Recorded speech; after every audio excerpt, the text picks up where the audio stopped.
तो बढ़ते हैं बेटा क्वेश्चन नंबर 8 की तरफ। देखो क्वेश्चन नंबर 8 क्या कह रहा है, कह रहा है कि 3 cot a is equal to 4। हमारे पास क्या है 3 cot a is equal to 4 है, ठीक है। और हमें ये चेक करना है, क्या चेक करना है कि 1 plus 10 a square A square A upon 1 minus 10 square A equal होता है, अच्छा ऊपर माइनस है भाई, नीचे प्लस है, सॉरी यहाँ पे प्लस है और यहाँ पे माइनस है। ये इक्वल होता है कॉस स्क्वायर ए माइनस साइन स्क्वायर ए, कॉस स्क्वायर ए माइनस साइन स्क्वायर ए, ठीक है।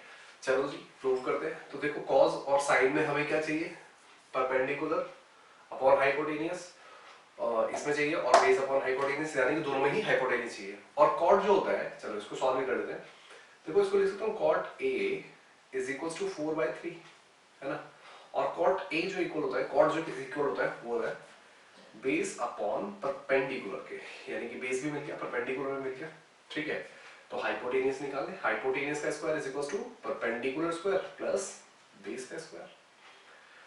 तो hypotenuse is equal to perpendicular square यानी कि 3 का स्क्वायर प्लस बेस यानी कि 4 का स्क्वायर, ठीक है। तो ये हो जाएगा 3 3 9 प्लस 16 का होल स्क्वायर, और h हमारे पास आ जाएगा 25 यानी कि 5, h की वैल्यू आ गई। नाउ एक बार राइट हैंड साइड सॉल्व कर लो, एक बार लेफ्ट हैंड साइड सॉल्व कर लो, आंसर आ जाएगा, ठीक है। तो करते हैं लेफ्ट हैंड साइड। देखो लेफ्ट हैंड साइड में है 1 माइनस 10 स्क्वायर ए अपॉन 1 प्लस 10 स्क्वायर ए, ठीक है। तो चेक करो बच्चों, 10 जो होता है कॉट का और रेसिप्रोकल होता है ना। तो ये तो डायरेक्टली आ जाएगा 1 माइनस, देखो हमें पता है ना इसका रेसिप्रोकल होता है, यानी कि ये हो जाएगा p अपॉन b का होल स्क्वायर अपॉन में 1 माइनस p अपॉन b का होल स्क्वायर, ठीक है। तो सॉल्व कर देते हैं, ये हो जाएगा 1 माइनस p हमारे पास है 3/4 अपॉन 1 प्लस का स्क्वायर भी है 3/4 का होल स्क्वायर। अब देखो जो हम इसको सॉल्व करेंगे तो ये हो जाएगा 1 माइनस 9/16 होल अपॉन में 1 प्लस 9/16, ठीक है। तो ये आ जाएगा 16 माइनस 9 अपॉन में 16, और यहाँ आ जाएगा 16 प्लस में 9 अपॉन में 16, तो 16 से 16 कट गया और हमारे पास आंसर गया, देखो 16 में से 9 गया तो हमारे पास बचेगा 16 में 7, है ना, और 16 25। तो ये हमारे पास आंसर आ गया। इसी की राइट हैंड साइड भी चेक कर लेते हैं हम। तो RHS भी देख लेते हैं। RHS में देखो हमारे पास है cos स्क्वायर ए माइनस साइन स्क्वायर ए। देखो cos क्या होता है बेटा हमारे पास, बेस अपॉन हाइपोटेनस का होल स्क्वायर हो जाएगा, माइनस यहाँ पे हो जाएगा परपेंडिकुलर अपॉन हाइपोटेनस का होल स्क्वायर। तो बेस हमारे पास है 4 अपॉन हाइपोटेनियस हमारे पास है 5 का होल स्क्वायर, माइनस यहाँ पे हो जाएगा परपेंडिकुलर यानी कि 3 अपॉन 5 का होल स्क्वायर, ठीक है। तो चेक करो, ये हमारे पास हो जाएगा 16 माइनस 9, और नीचे देखो 25 ही है तो नीचे 25 ही आएगा दोनों में, है ना। देखो ना, चलो मैं पूरा ही कर देता हूँ नहीं तो कंफ्यूज हो जाओगे। 16/25 माइनस 9/25, और यह आ जाएगा, देखो डिनोमिनेटर दोनों के सेम है तो 25 16 माइनस 9, तो ये भी आ गया 7/25। तो LHS is equal to RHS, hence prove, ठीक है। तो साथ ही बढ़ जाते हैं क्वेश्चन नंबर 8 के बाद 9 पे, तो 9 भी देख लेते हैं। देखो क्वेश्चन नंबर 9 में हमारे पास कह रहा है कि in a triangle ABC right angle B tan A जो हमें दे रहा है, tan A जो दे रहा है 1/3 दे रहा है, 1/√3। हाँ चलो ठीक है। तो क्वेश्चन नंबर 9 हमारे पास tan A जो दे रहा है वो दे रहा है 1/√3, ठीक है। उसके बाद फाइंड द वैल्यू ऑफ, हमें वैल्यू किस किस की फाइंड करनी है, देखो दोनों साइड में लिख रहा हूँ।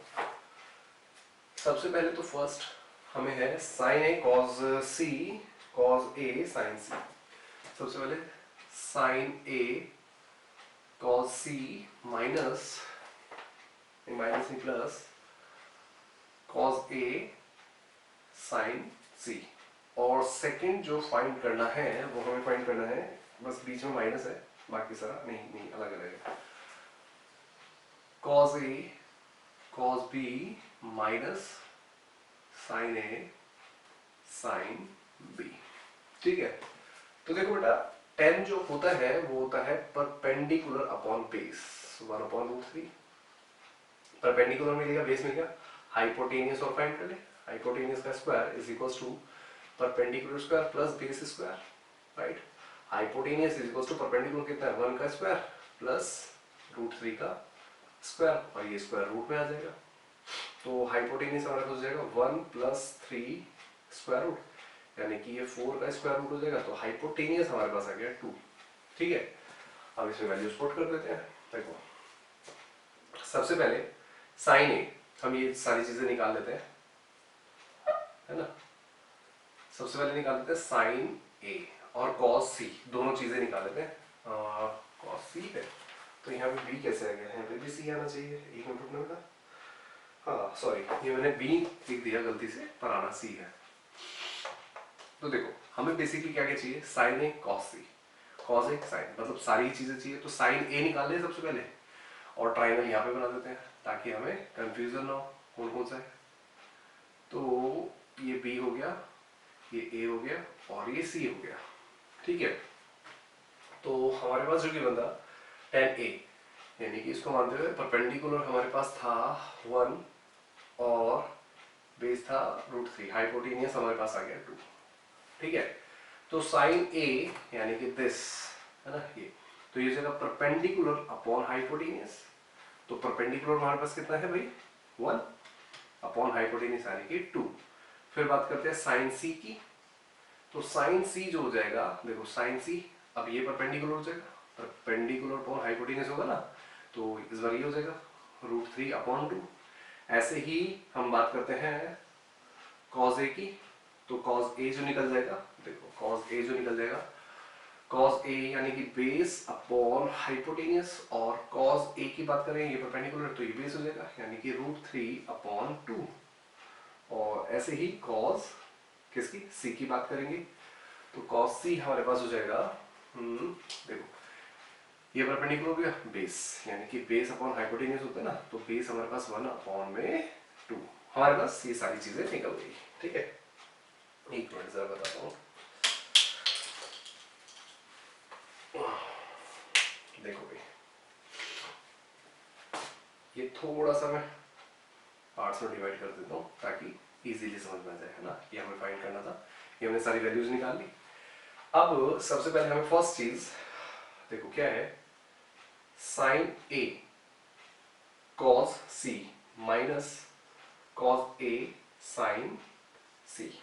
वैल्यूज पुट कर दे। देखो कॉस ए कितना है, साइन ए कितना है 1/2, कॉस सी कितना है इंटू 1/2, माइनस कॉस ए कितना है √3/2 इंटू साइन सी कितना है √3/2।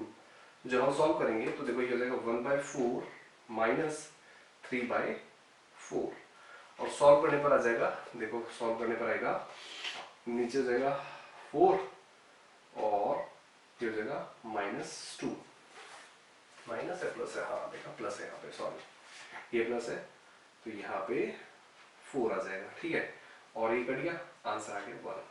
ठीक है, ऐसे ही सेकंड की बात करें तो सेकंड हमारे पास है cos A cos C minus sin A cos C। ठीक है, तो देखो cos A हमारे पास कितना है √3/2 इंटू 1/2 माइनस sin A है 1/2 इंटू √3/2। चेक करो, √3/2 4 सॉरी, माइनस √3/4 और ये कट जाएंगे तो यानी कि ये 0 आ गया। तो ये हमारे पास वैल्यूज आ गई। ठीक है बच्चों, तो pause the video, note it down, फिर बढ़ते हैं क्वेश्चन नंबर 10 की तरफ। तो बढ़ते हैं बेटा क्वेश्चन नंबर 10 की तरफ। ठीक है, तो क्वेश्चन नंबर 10 जो है वो हमारे पास दे रहा है in triangle PQR right angle at Q, यानी कि हमारे पास एक राइट एंगल ट्राइंगल है और राइट एंगल जो है वो Q है। ठीक है, तो PQR, तो ये हो गया PQR। ठीक, हमें जो गिवन है वो हमें है PR, कह रहा है PR प्लस QR इक्वल है किसके, 25 के। ठीक है, और साथ में PQ दे रखा है, PQ दे रखा है 5 सेंटीमीटर। ठीक है, तो हमें क्या फाइंड करना है भाई, value of sine P, cos P और टेन P। चलो जी, जो फाइंड करना है वो बाद में देखते हैं।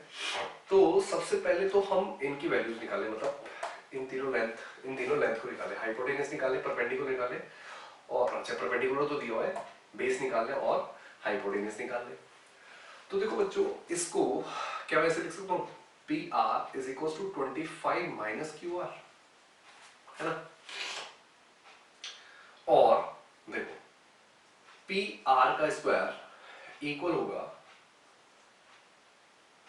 PQ का स्क्वायर प्लस QR का स्क्वायर, है ना भाई, Pythagoras theorem, this square is equal to this square plus this square.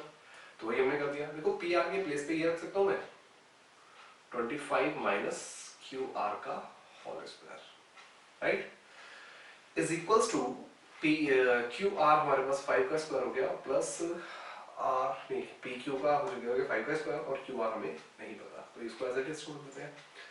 25 जो हो जाएगा 625 का स्क्वायर, a माइनस b का स्क्वायर ना, whole square, a square minus 2ab यानी कि 25 2 जा 50 QR और प्लस QR का होल स्क्वायर, मतलब QR का स्क्वायर, और इस जगह 25 और ये हमारे पास हो जाएगा प्लस QR का स्क्वायर। तो देखो QR से QR तो कट गया, दोनों प्लस के हैं, तो हमारे पास हो जाएगा 50 माइनस का QR is equals to 25 minus 625, और ये हो जाएगा 50 QR is equals to minus का, माइनस ही है 600, माइनस से माइनस कट गया, और QR जो आ जाएगा वो हमारे पास आ जाएगा भाई 600 डिवाइडेड बाय 50, 0 से 0 कट गया और ये 12 पे कट गया, तो QR हमारे पास 12 आ गया। तो हम निकाल लें PR, तो PR is equals to 25 minus 12 यानी कि 30। ठीक है, तो हमारे पास सारी वैल्यूज निकल गई, सेंटीमीटर और सेंटीमीटर। अब हम देखते हैं इसमें क्या क्या फाइंड करना है। सबसे पहले साइन P फाइंड करना है, सबसे पहले फाइंड करना है साइन P, P मतलब ये वाला एंगल, है ना, और इसके सामने क्या है, परपेंडिकुलर, परपेंडिकुलर, और साइन P जो होगा वो होगा परपेंडिकुलर अपॉन हाइपोटेनियस, यानी कि परपेंडिकुलर QR अपॉन हाइपोटेनियस यानी कि PR। तो देखो QR की जो वैल्यू है वो हमारे पास कितनी आई, QR की जो वैल्यू आई वो हमारे पास आई 12। ठीक है, तो 12 अपॉन PR की जो वैल्यू है वो हमारे पास है 30। ठीक, उसके बाद निकालना है cos P, तो ये निकालना है cos P, तो cos P जो होगा वो होगा बेस अपॉन हाइपोटेनियस। अब इस कंडीशन में P है ना, इसके सामने वाला परपेंडिकुलर हो गया, तो बेस हमारे पास PQ अपॉन PR, तो PQ हमारे पास है 5 और PR 13, फिर हमें निकालना है 10P, और ये होता है परपेंडिकुलर अपॉन बेस, तो इस कंडीशन में परपेंडिकुलर क्या है QR और बेस है PQ, तो QR हमारे पास कितना है 12 और PQ है 5, तो ये हमारे पास आंसर्स आ गए। ठीक है, देख लेते हैं इसी के साथ क्वेश्चन नंबर 11। देखो क्वेश्चन नंबर 11 में कुछ नहीं है, वो सिर्फ ट्रू फॉल्स है। तो सबसे पहला जो कह रहा है the value of 10 a is always less than 1। देखो ये जो हमारे पास पहला क्वेश्चन है ये है फॉल्स, ये है फॉल्स। क्वेश्चन नंबर 11 का फर्स्ट, ये है फॉल्स। फॉल्स क्यों है? क्योंकि देखो 10 जो होता है ना वो परपेंडिकुलर अपॉन बेस होता है, और परपेंडिकुलर जितनी मर्जी बड़ी हो सकती है और बेस भी जितना मर्जी बड़ा हो सकता है। ठीक है भाई, देखो कोई भी एक राइट एंगल ट्राइंगल जो होता है उसकी सबसे बड़ी साइड होती है हाइपोटेनियस, है ना, और ये परपेंडिकुलर और ये बेस सबसे बड़ी होती है। इन दोनों में तो कोई भी बड़ी हो सकती है, जरूरी थोड़ी है कि परपेंडिकुलर छोटा ही होगा। भाई बड़े होने पे मान लो कि अगर ये 4 हो गई और ये सिर्फ 2 या 1 ही बची, मैं कह रहा हूँ सिर्फ 1 ही हुई, तो देखो ना इसको जब डिवाइड करेंगे तो 4 आ जाएगा, तो इसलिए वो हमेशा लेस देन 1 नहीं होती, इसलिए ये फॉल्स है। सेकंड की बात करते हैं। सेकंड कह रहा है sec is 12/5 और सम वैल्यू ऑफ a। तो sec जो कह रहा है sec a is equals to 12/5, है ना।